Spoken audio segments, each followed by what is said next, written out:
So, Terry is going to talk to us about his perspective on Iran and the community school. So please give him a very warm welcome.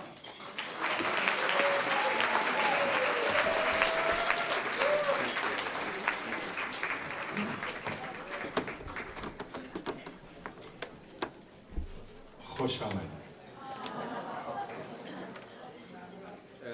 My dear friends, I was going to speak last, but because of another dear friend who would like to leave and hear me and would like to leave, I have decided to go first in honor of our beloved brother Shlomo Bachash.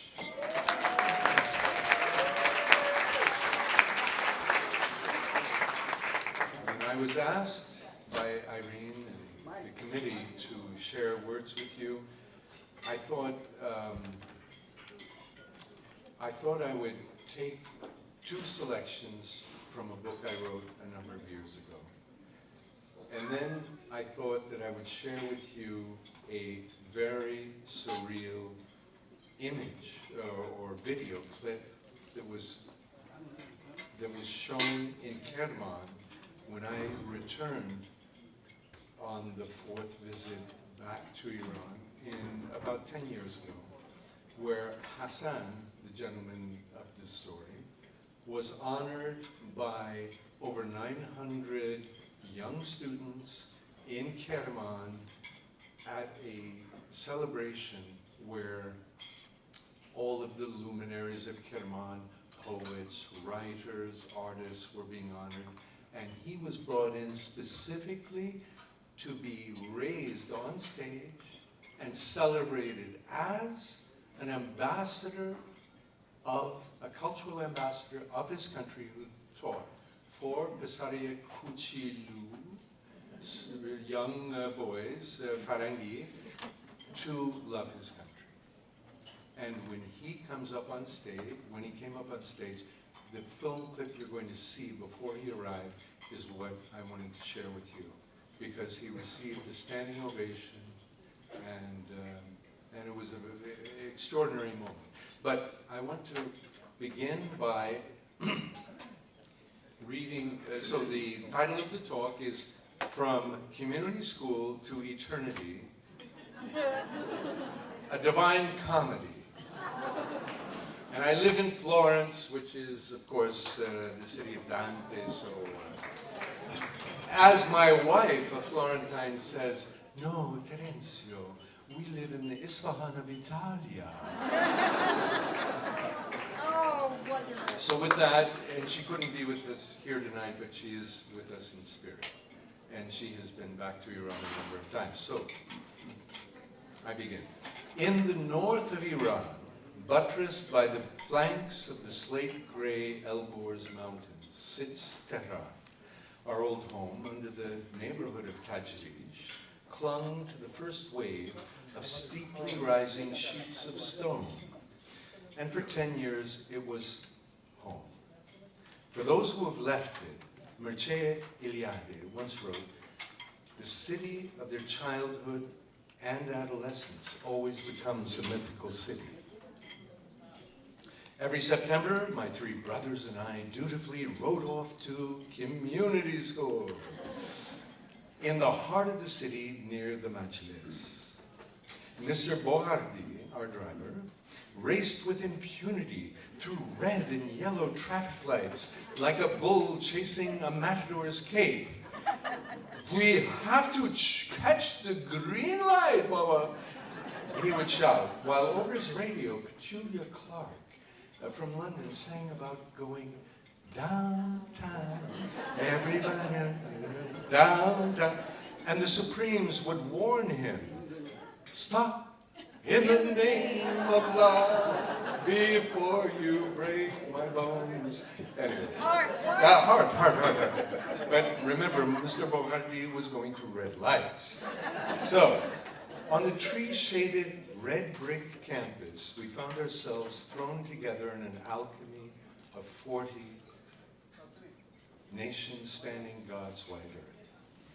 Although founded at the turn of the century by American Protestant missionaries as a hospital, our polyglot school, with its mix of students, mirrored the United Nations. Instruction was in English, Persian, and French in every sport except soccer. We predictably lost to our crosstown rivals, the overcoached, over-testosterone, and over-serious American school. But what we had that they did not, our most celebrated event obviously had to be the only date everyone could agree on. United Nations Day. Highlighting the event was a noisily merry and endearing kaleidoscope of national dress and flags, clattering wooden clogs marched behind, flowing saris, brassy pink turbans glided in front of cocky cowboy hats, soft cotton dishes chased silk kimonos, and leather sandals shuffled past batik sarongs. Dashikis, tartan kilts, astrakhan hats trailed behind pearl-laced, and I swear to you, curled bonnets. A week before this procession of nations, secret lots were drawn for flag carriers, the fellas, us. None of the boys wanted to bear their own country's banner. Exotic beauty was the goal. Brazil I always prayed for. Who wouldn't? Emerald, Amazonian green, a helio splash of tropic yellow, and a cobalt blue. Night sky lit with flickering constellations. Ah, surely this was the prize. And I remember, my dear friends, when one year it was called out. Masood, Afghanistan. Thierry, Canada.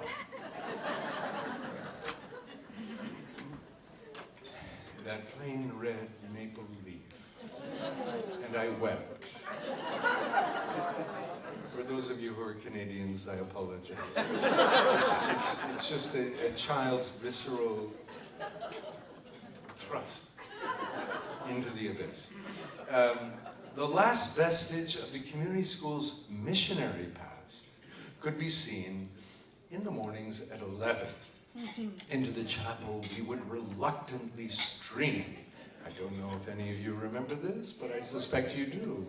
Kanwar Bir, my Sikh friend to my right. Linda, my Iraqi Jewish friend at my left. Ahmad, my Baha'i buddy. Vali, the young aristocrat, right behind.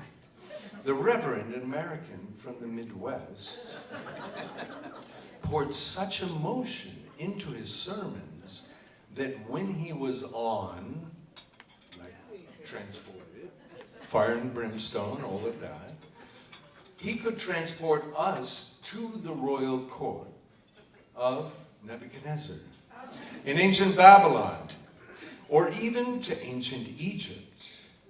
Into those colossal cedar walls, he bellowed, flames burnt the words, "Let my people go."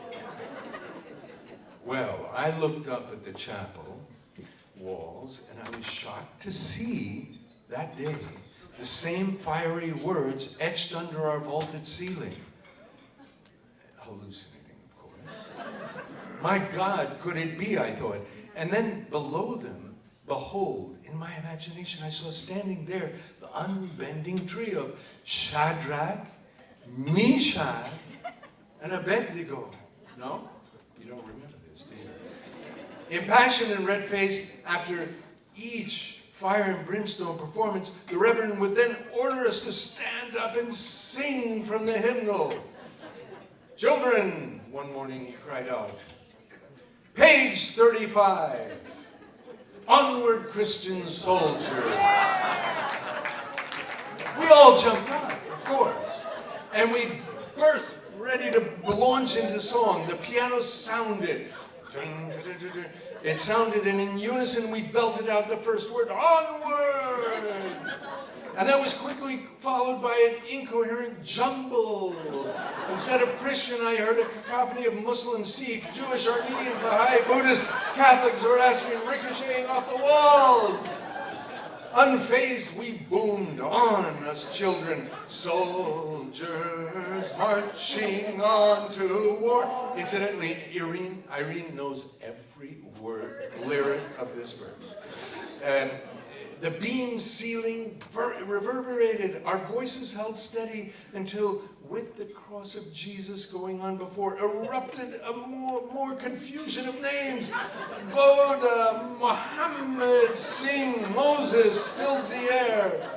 Well, while the great Reverend waved his arms, trying to synchronize our voices, his embarrassed face reddened deeper, with a painful awareness that his young flock were already spoken for, and defiantly holding on to their identity and their parents' faith. You missionaries. We were the living proof of the babble of tongues and the scattering of nations. But what the Reverend could not see was the glowing beauty in that chapel on that day. Because standing next to Jew, Sikh, Muslim, Zoroastrian, I somehow knew that we were all united in purpose, in life. Each voice that proclaimed his or her prophet and faith spoke the truth. Each, if you listen closely, echoed the 99 names of God. There is, George Bernard Shaw once wrote, only one religion, though there are 100 versions of it. In honor of my classmates, I could never choose one faith. I could never betray the lesson they taught me that day. 700 years ago, the poet Rumi wrote, not Christian or Jew or Muslim, not Hindu, Buddhist, Sufi or Zen, not any religion or cultural system. I am not from the east or the west, not out of the ocean or up from the ground, not natural or ethereal, not composed of elements at all. I do not exist and not an entity in this world or the next. Did not descend from Adam and Eve or any origin story. My place is placeless, a trace of the traceless, neither body or soul. I belong to the beloved. I have seen the two worlds as one, and one to call, and know, first, last, outer, inner, only that breath, a human being.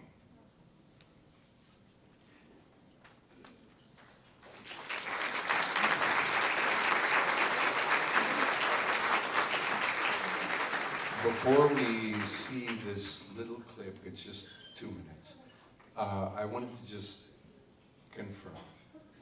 We all were blessed.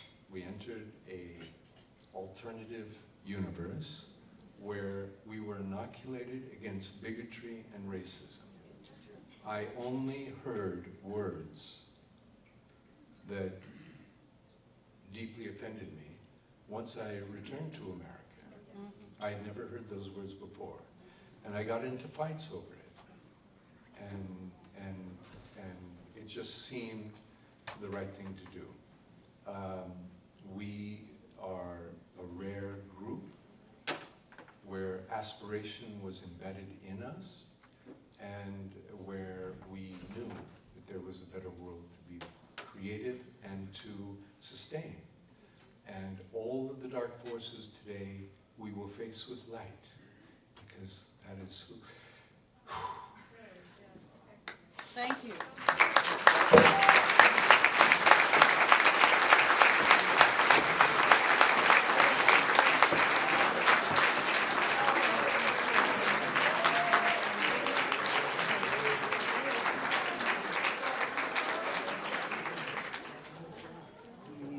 Video, please. Let's see how it looks.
Lights, please.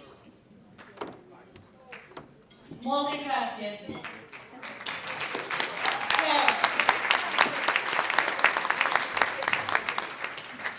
His book, Searching for Hassan, A Journey to the Heart of Iran, we have several copies. So if you'd like, you can contact him.